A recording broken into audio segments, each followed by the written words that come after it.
अस्सलाम वालेकुम प्यारे दोस्तों, कैसे हैं? खैरियत से हैं? पाकिस्तानी साबिक कैप्टन फास्ट बॉलर वसीम अकरम ने इंडियन लड़की से तीसरी शादी कर ली है। तफसीलात में जाने से पहले दोस्तों आपसे रिक्वेस्ट है कि चैनल को सब्सक्राइब करें, वीडियो लाइक शेयर करें और दोस्तों घंटी के निशान को दबा दिया करें और हमारी हौसला अफजाई बढ़ाया करें।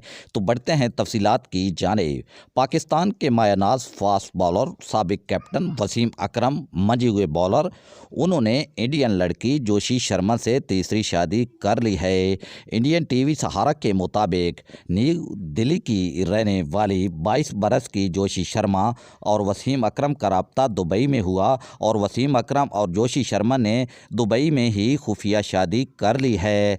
जोशी जो हैं वो इंडिया न्यू दिल्ली की रहने वाली हैं और साबिक कप्तान पाकिस्तानी कैप्टन वसीम अकरम लाहौर के रहने वाले हैं। दुबई के 5 स्टार होटल में मुलाकात हुई जो मोहब्बत में तब्दील होती हुई शादी में जा पहुंची। तो वसीम अकरम साबिक कैप्टन पाकिस्तानी ने इंडियन लड़की जोशी शर्मा से तीसरी शादी कर ली है। दोस्तों सहारा टीवी की रिपोर्ट के मुताबिक